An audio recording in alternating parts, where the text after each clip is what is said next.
Welcome to Azor the Banehammer. As far as our opening hand goes, we've got one land, but I love this hand. Do we want to risk it all on a scry? We are on the play too. I really like Monastery Mentor, Factor Fiction. Let's, let's go in Mulligan. We're playing against Mono Black. We're probably gonna be running it. Yeah, we'll keep on this one. I don't want to go past that. I was real tempted to keep. Let's go put that on the bottom for right now. Then we'll lead off with the Temple of Enlightenment. Hopefully, we'll find another blue source. That's what we're looking for. So let's get the scry going, the scurry, the fever, the insanity, the descent into madness. Oh yes, Temple of Enlightenment. Love the art on the Temple of the False God. Let's go and put that on the bottom for right now. Anything else, we're going to go and pass the turn. But yes, welcome to Azor Banehammer, some blue-white control. Hope you're excited. We're playing Azor the Lawbringer, bringer of all law. In fact, if you're injured by a big rig, call him. He'll bring the law to your side of the field, whatever that means. Let's go to get the planes down, and then we're going to go ahead. Yeah, we're going to go for Jace. I like that. Start looting off of that, and then we can go for Opt and still have Arcane Denial left to go for Liliana. So, sounds like a plan. We're playing Azor, the Lawbringer. Whenever Azor enters the battlefield, each opponent can't cast instant or sorcery spells during that player's next turn. Then, whenever Azor attacks, you may pay a Sphinx Revelation. If you do, you gain X life and draw X cards. The opponent's going to be getting down a Bitter Blossom. Torrential Gearhulk. Let's go and loot real quick. Let's draw a card, then discard a card. Thirst for Knowledge. Let's go ahead and get rid of the Torrential Gearhulk. We just don't really have the graveyard for it at this point right now. And then anything else, we're going to go and pass the turn. So pretty much everything in our hand is an instant. In fact, not pretty much, but everything is an instant. So we can do everything we want in our opponent's turn. We can either go for Arcane Denial, stopping them. We are a little bit bottlenecked on white mana, but we'll see what we need to go for. And in fact, if they do tap out for Liliana, I don't mind going for Arcane Denial to get a little bit extra card draw. And then we can follow it up with the Thirst for Knowledge. Just going to do that.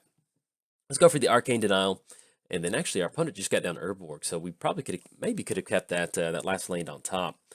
And then there we go. Arcane Denial goes back to the command zone. Let's draw a card off of that. And then they're going to be able to draw 2 cards. Name is Mace. All right. And let's see what else we rip into for an actual draw step. Get the graveyard squared up. Here we go. Drawn to Force of Will. Okay. Let's go and loot off of Jace. Just see if we can kind of dig Monastery Siege. Let's go ahead and discard a card. We're going to get rid of Azorius Charm, I think. Or actually, we can get rid of Opt. Scry 1, draw a card. Yeah, let's go and get rid of the Charm for right now. I think I'm okay with that. Put target attacking or block creature top. Yeah, we're going to put that on the top. Let's go to get the maze down for the turn. And then let's go and go for Monastery Siege. It's going to be blue, that, and then we'll tap out for the command beacon. There we go. And we're going to choose cons on this one because we want to draw an additional card. So we're going to go and choose cons, and then we're going to go and pass the turn. See what our opponent said. Awesome. As we just Arcane Denial Liliana. Best of luck. Have some fun. I always enjoy playing against Liliana. It makes for a really fun match, and it's always fun to get to meet people in the Magic Online room, the just for fun room. So if you ever wonder about what time of day that I play, I typically record on Saturday mornings, usually around 8 Central till about noon. Do we want? Yeah, I think we need to Arcane Denial that one. Let's go ahead and go Phyrexian Arena and then go for Ops. That's going to leave us one more card in the hand, Thirst for Knowledge, and then we'll just want to stop that card draw mainly. Opponent does have Bitter Blossom down, so they're going to be able to get those tokens swinging across. That's something we have to watch out for. But if we can time ourselves with a good Terminus, and then we'll be in a good spot to go from there. But yeah, normally record on Saturday or Sunday mornings, and then if you're an early bird, I record usually about 6 a.m. During the week before work. Monday through Friday. So if you're an early bird, you want to play some Magic, hey, that's pretty much my recording schedule. And then let's go and draw an additional code. They would rip into Personal Tutor. Let's go ahead and discard a card. We hit the land drop for the turn. I like getting rid of Thirst for Knowledge. All right, let's go and get the Mystic Gate down. And I guess at this point, so if we're going to go for Entreat the Angels, we can put that on top. We can draw a card, then discard a card. If we do that with Jace, that's going to get Jace to flip. Is that correct? Draw a card, 5 or more cards in your graveyard. Yeah, that is online for that. Either way, we're probably still going to go and hold on to Personal Tutor. Yeah, let's go and go for that. Let's go and draw a card, then discard a card. Definitely want to hold on to Personal Tutor to set up either one of those miracle plays that we're going to have. But Windswept Teeth, yeah, we're going to get rid of that. Do we want Personal Tutor that? Yeah, I think we do. We might be running into some sort of spot removal with the Azor, so we'll go and get rid of the Windswept Teeth. We're going to get Jace to flip. Let's go ahead and target creature gets -2, -0, so at least kind of stop that one from swinging in. And then do we want to set that up next turn? Yeah, let's go and set up and Entreat the Angels. That'll be 2 4/4s. That'll give us a good clock, so let's go and go for that. Let's go Personal Tutor. Let's go and grab that Entreat the Angels. Excuse me, that's going to be, yeah, 4 on the battlefield. Yes, off of that. Be 1, 2, we'll end up with 3 Angels. I like that. Let's put Entreat the Angels on top. Then we're going to go and pass the turn over to our opponent. We're playing against Liliana. Whenever another non-token creature you control dies, exile Liliana, then return her to the battlefield transformed under her owner's control. If you do, create a 2/2 black zombie creature token. Then flips into Planeswalker, discard a card, return non-legendary card from your graveyard to the battlefield. -8, you get an emblem whenever a creature dies, return to the battlefield under your control at the beginning of the next end step. So, showing her powerful necromancy powers right there. All right, so we're going to have 2 Fairy Rogues swinging into Jace. It's going to knock him down. That's okay. We've still got a few cards in the graveyard that we're going to go for, potentially with the -3 for Jace. If we're worried about losing it to one of the Fairy Rogue tokens, we could go for that. But we're going to be able to get those Entreat the Angel tokens. That's going to be double white and then 3/4/4 Angels. We can still plus up on Jace and kind of keep the Fairy Rogues from swinging in. Okay, and our opponent is tapping out for Liliana and then passing the turn. So we're going to have that Monastery Siege. Yes, we're going to cast it for its miracle cost. That's going to be double white. We're going to get Entreat the Angels, cast it for its miracle cost. Yes. That's going to be white, white, and then we're going to put 3 Angels on the battlefield. Now, this does give us a really good clock, but at the same time, if our opponent just runs into a board wipe, they're going to be more than enough to kind of not take it over, but be pretty devastating to us. So we'll end up with 3 Angels on the battlefield. And then we have to discard a card off the Azor as a gateway after we cast it for its miracle cost. Let's go ahead and go for Jace. So let's go and plus up on one of the tokens. Let's plus up on the Fairy Rogue token. Then anything else, we're going to go and pass the turn. So we have 4/4 Angels on the battlefield. We have 3 of those. We can start swinging in. Hopefully with a land drop off the Monastery Siege next turn, that's going to allow us to get down Azor. And then we can start pushing it with Azor. The good thing about our opponent having a ton of Fairy Rogues out there is that hopefully they're going to have to get in a spot where they have 6 of them. If we start swinging in with some 4/4 Angels, they're going to start chump blocking. It's going to allow us to hopefully get down Azor and start getting some extra value going for those Sphinx Revelations. But yes, in fact, this is the first time I'm putting out Azor on my channel. If you want to check out more of the videos, I did put this out on MTGO Traders last Friday. We'll see. I am recording. I am recording. Typically, when I post a video, at this point right now, we're at the 8-minute mark. So as long as we get to about the 10 or 15-minute mark, typically I'll go and post a video up. As long as there's some good back and forth from both sides, I'll post the video up. If I get, if it's a 5-8 minute video and like we have a bad hand and we have to mulligan down, and our opponent stomps us really quick, they won, and I don't mind posting that one, but doesn't make for a really good viewing experience because, one side didn't get to do much. It's also the same reason that if I stomp one of our opponents, it doesn't really make for that fun. I usually try and splice it onto another video or something like that. And so that's kind of my criteria when it comes for a video, is that as long as it gets to about the 10-15 minute mark and there's a lot of good action back and forth, like our opponent has down Bitter Blossom and Grave Pack, which kind of puts us in a weird spot. So whenever a creature you control dies, we have to sack a creature. So these Fairy Rogues are pretty much going to be able to kind of run all over us, and it's going to kind of complicate us swinging in with the Angel token. So as far as, yeah, exactly, let's hope it's going to be a good one. So far it's turning in to be that. I'm just going to get the Monastery Siege trigger, draw an additional card, then discard a card. At this point, I'd really like to get down Azor. I think I like that a lot. Let's do that. We're going to get rid of Halimar Depths. Let's go and get the Plains down. Let's go for Azor the Lawbringer. That's going to be double. Actually, helps if we tap on this one. Let's do the filter mana first, because that will be the death of me one day. Let's tap out for double white. Tap out for double blue off the Mystic Gate. There we go. Let's go double white. And let's go and tap out for Azor the Lawbringer. That'll be last one's done. We'll tap for black. Make it a little Esper Azor. And then they can't cast the instant or sorcery spells next turn. So that's not going to be a damnation or anything like that. Ooh, almost yielded through our turn. Yeah, I don't really like the prospect of swinging into 2 fairy tokens to lose 2 angel tokens. So let's do this. Let's go and plus up on Jace. Probably plus up on one of the fairy tokens. That way, they're swinging in for 3. We're still kind of getting ahead just a little bit. And then we'll probably end up, depending on what we draw into, either we go for a really big Sphinx Revelation off of Azor next turn, not really big, but at least for 3 cards, we can do that. Or if we're going to lose Jace to some of these Fairy Rogue tokens, what we can do is go for that -3. At this point right now, we do have at least 18 on the battlefield. Each player sacrifices a creature. Ooh, that's going to be brutal. At this point right now, if we can draw into something like Cryptic Command to kind of tap our opponent's creatures down, we could have swung in, but now that we're sacrificing creatures, that's going to be a little bit rough on us, especially with that. So we end up having to tap out for a nice Azor just to draw a few cards. We'll sacrifice one of those angels. But yeah, Grave Pact. You know, Great Pact is a really high impact card. I love playing with Great Pact, but it's one of those cards that typically, in my experience, I've played with it before. It just dominates the game, and so depending on the opponent that you're playing against, sometimes your opponent doesn't really want to play against Great Pact, and they'll just quit.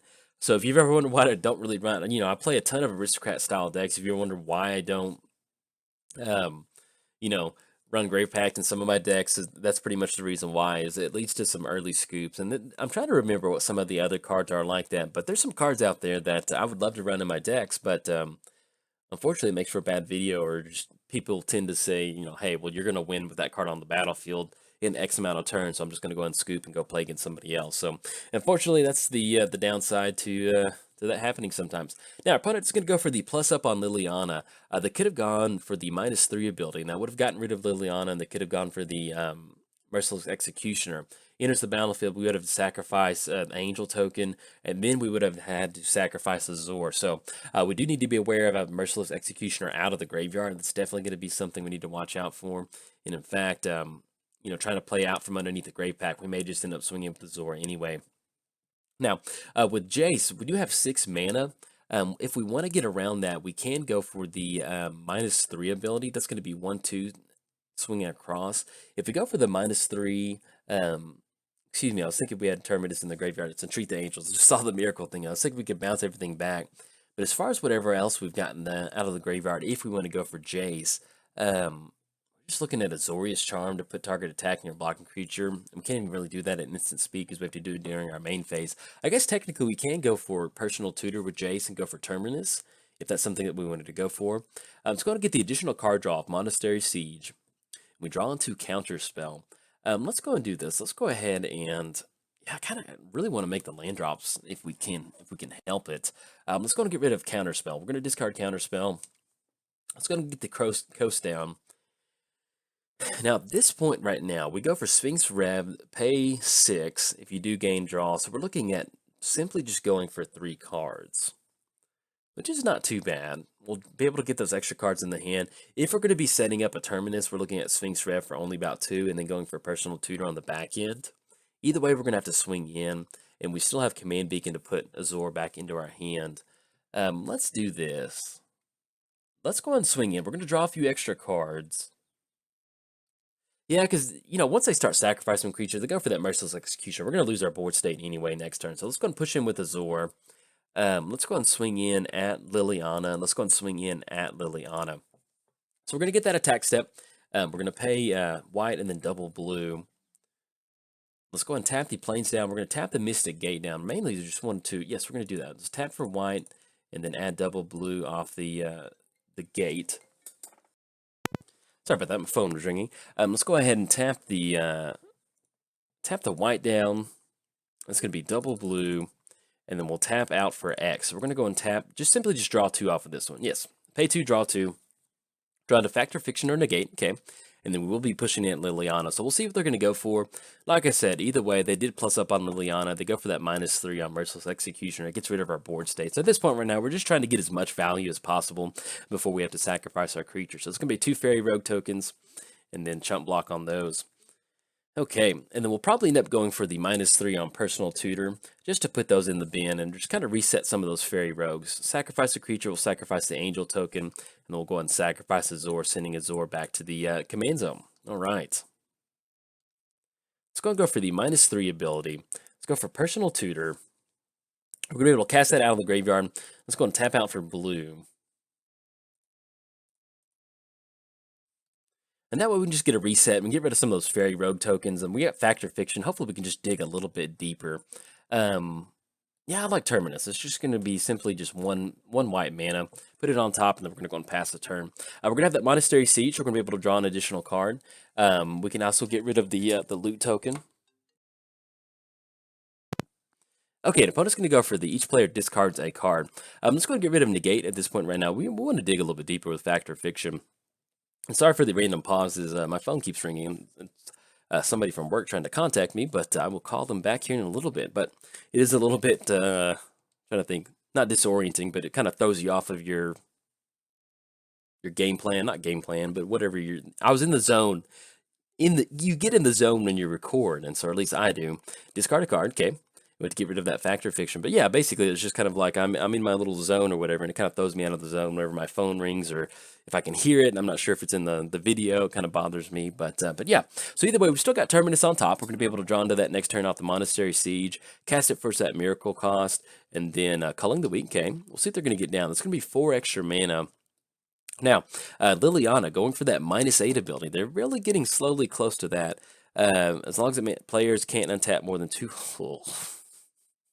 We got Static Orb down.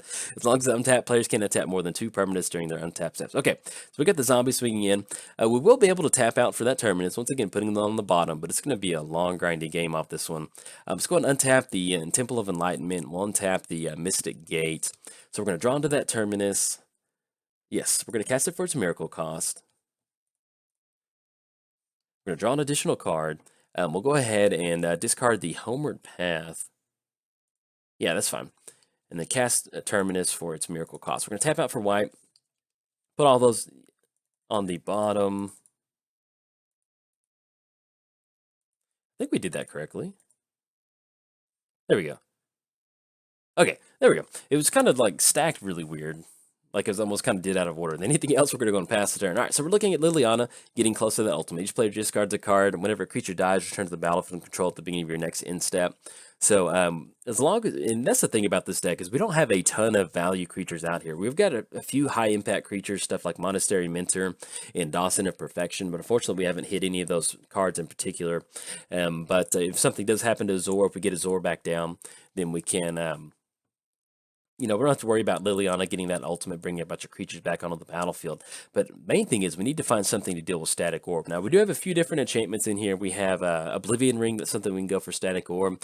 We also have Detention Sphere. That's another thing that we can kind of take care of Static Orb, or simply just bouncing it back to the hand to kind of gain a little bit of extra, untap that Nimbus Maze. But we can bounce it back maybe to get some extra Sphinx Revelation, okay. And then we're going to draw an additional card, then discard a card. At this point, that's going to be Impulse.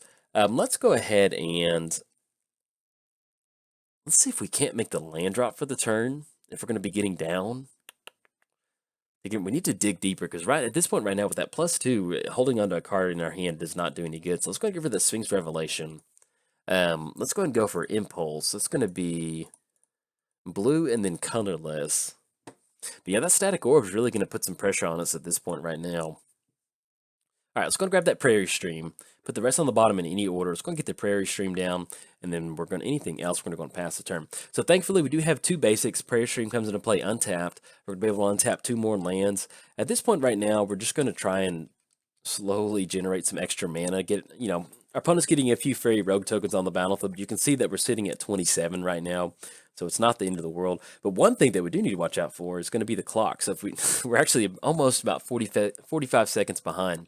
So this might be one of those games where it kind of goes to time or something like that. But we're going to try our best. But yeah, between Phyrexian Reclamation and the -X off Liliana, in fact, they can bring Pestilence Steam and 1 damage to each creature, each player. We're looking at Massacre Worm coming out. We don't really have a ton of creatures out there, or if they simply wanted to go for Lord of the Void, they've gotten the spot now to where they can go for that. They might actually be sitting now if they want to decide if they want to go for the -8 off Liliana or bring back one of their big Reanimator spells. With us having no cards in the hand, if it was me, I'd almost be tempted to go for something like Lord of the Void and get that clock really going by swinging in the air. Okay, our opponent, excuse me, and our opponent does go for Liliana. Whenever a creature dies, return. Man, that's some fun magic right there. I'm not gonna lie. When I played Bantu, I did a commander swap with Liliana, and I got the Liliana ultimate at one point. It's 3 mana. It's really not that crazy to get to the ultimate. But I got her ultimate one time, and it was just like, it's a lot of fun. It just leads to one of those really quick scoops where your opponent's like, this is BS. I'm done. All right, so Blighted. Let's go and get rid of Blighted at this point. I can't really see us wanting to go for a 6 mana land activation. Let's go and get the plains down, and then we're going to go and pass the turn. Had that plains come to play untapped. We will be able to untap 2 more lands next turn. So it's going to be 1, 2, 3, 4, 5. I still think at this point, between Grave Pact and Phyrexian Reclamation, we just need something to deal with Static Orb. We almost need to find somehow to, a lot of our major draw spells that we can tap out for. Sphinx Revelation, and then what's the other one? There's one more card draw card that we have in here. I saw it at the beginning. It's 2 mana X. I can't remember the name of it, but it's the new one from Amonkhet. But anyway, those are some cards that we can definitely go for. That's pretty much going to be our only out in this particular matchup, is to get out from underneath that static orb, is we can get rid of it and then get some really good card draw going somehow, potentially. Okay, opponent's gonna opponent's gonna go for Living Death. We do have Jace, and we do have whenever it enters the battlefield, may cast target. I think is that. Do we not get the? Let's see how Living Death is worded. Then sacrifices all creatures, enters the battlefield. I feel like without paying its mana cost, I thought. Oh, there we go. Torrential Gearhulk. Okay, so let's do this. Let's go ahead and go for that. Terminus. We're not going to be able to cast Terminus because we have to cast a target instant spell out of the graveyard. So is there anything that helps us get out from underneath this one? Yeah, for the Torrential Gearhulk, let's go ahead and go for the Factor Fiction. So we're gonna get that into the battlefield trigger. Yeah, it was behind the stack. I couldn't see it. Yes, we're gonna cast it for its cast it without paying its mana cost. We're gonna go for Factor Fiction. That way we can get a few more cards in the hand, depending on the pile, the way it's split out. Not the best pile, but at this point, at least we can go for Worn Power Stone. That'll give some extra mana. We will have to untap it, though, off the static orb. I was hoping there would be at least maybe like an Oblivion Ring Detention Sphere split somehow. But at this point right now, between Lord of the Void, Massacre Worm, and the Demon on the battlefield, it's going to be, yeah, especially with that Demon activation, deals 1 damage to each creature and each player. Yeah, it's going to be hard for us to bounce back from that. Let's go ahead and put the... Yeah, I think I'm just going to go pile 1. We're going to be digging with Monastery Siege between that Liliana. I think we're just going to choose pile 1. Dragon Lord Ojutai is not going to be that good with the Phyrexian Reclamation out there. Alright, so we're going to the Merciless Executioner. Each player sacks a creature. We'll go and sacrifice Jace. And then we'll have the Grave Pack trigger coming across from our opponent. Oh, look at that. Whenever it dies, each opponent loses 5 life. You gain life equal to that one. Oh, the humanity. Alright. Liliana is definitely showing her her powerfulness on this one. But oh yeah, I didn't even think about it with the ultimate. They're going to be able to get it back off that Torrential Gearhulk. I'll have to sacrifice the Gearhulk. Now the thing about Jace coming back with the Liliana trigger is that they do get Jace to flip. Jace will come back on our side of the battlefield. Even though they technically own Jace, it'll come back flipped as a Planeswalker on our side. There we go. Alright, and so... So they're gonna get Torrential Gearhulk. They're gonna get everything else. Oh, yeah, we're definitely gonna have to post this video up. Even though I always feel bad, if I'm doing a new deck for my channel, I want to show like, hey, I'm really excited about my new toy. I want to show it off. But when an opponent does something really cool, I always want to highlight that too. So if you want to see some a little bit more Azor action, definitely check out MTGO Traders. But as far as this video goes, yeah, I'm not going to post it up because it's some pretty cool action by our opponent. It's not every day that you get to see a Liliana ultimate and they keep bringing back a bunch of creatures. And actually, I think about it. Get back Jace. They get to cast the Culling the Weak out of the graveyard, sacrifice that. We're going to lose some life. We'll see, as far as them swinging in, that's going to be 13, 20. They've got 25 in the air, simply swinging in, which is going to be more than enough. So about the only thing that's going to help us get out from underneath this is we have Supreme Verdict. We have Wrath of God. So we can blow up some of these creatures, kind of send them back to the command zone. I think that's going to be about it. So we'll see what else our opponent has to show for the turn. Okay, we get to untap 2 permanents. Let's go and untap the Sea Chrome Coast, and we're going to untap the Command Beacon. Okay, see what we're drawn to. That's going to be Monastery Siege. We're going to need an extra draw step. 3 Dynamo, a little late to the party there, buddy. Frantic Search, that's not too bad. Let's go and get rid of the Worn Power Stone. Let's make the land drop for the turn. Let's get the island down, and then let's go and go for that Frantic Search. We're going to be able to untap a few more lands, draw 2 cards, discard 2 cards. Yeah, at this point right now, we're just kind of digging for a board wipe. And allowing us to get out from underneath that static orb is going to be really good. Discard 2 cards. We're going to go and get rid of Arid Mesa and then the island. Yeah, because we've already made the land drop. It's not going to matter either way. Let's go and untap 3 lands. Untap this and untap the plains. Let's go and go for Serum Visions. Keep our fingers crossed. Maybe we get it. Nope. Drawn to Hollow Fountain and Scalding Tarn and the Pluto Delta. We'll put those on the bottom. And then anything else. I guess technically... Yeah, it's going to be 1, 2, 3, 4. We can put Azor in our hand. That way we can still chump block, because that'll put it at swinging across. Yeah, we're still going to get it down. Yeah, because Azor's going to cost 8, if that's correct, if I'm looking at that right. Yeah, 8 total mana. Let's go and put Azor into our hand. We'll get Azor down. Yeah, we'll get it down. That's going to be double white and then double blue, but it ain't looking too swift on this one.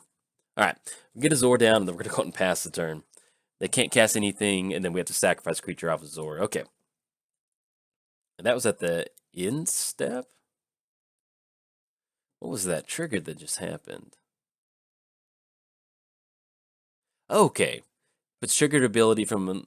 Okay. We'll go and sacrifice... Excuse me, I just got mixed up on that Merciless Executioner trigger at the beginning of our end step. Oh, there we go. At the beginning of our next end step. Okay, that makes sense. I thought it'd just pop right back out, but no, it happens at the end step. Okay, that makes a lot more sense. So yeah, so simply tapping out for Azor wouldn't have been the best anyway, but it's a good game to our opponent, though. Definitely got out from underneath that static orb. But you can see where, static orb effects, winter orb effects, they're not fun to play against, but our opponent had a deck that does something that allows them to take over the game after that.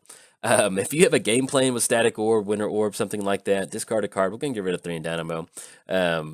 I don't mind playing against cards like that. It's just the games where somebody like slams a winter orb down and we're both just staring at each other, untapping lands. It's always just kind of like, bleh. But going for static orb with Blitter Blossoms, absolutely wonderful play to go for. And it's no different than me countering spells or blowing a bunch of stuff up.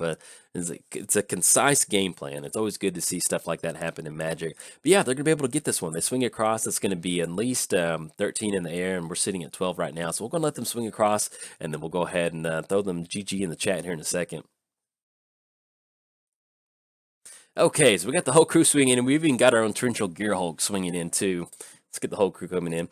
Now, as far as I'm bummed that they're going to be able to deal lethal, but we're not going to be able to see what that Lord of the Void trigger was, because I always enjoy seeing Lord of the Void, especially, if our opponent got down something like Monastery Siege. There we go.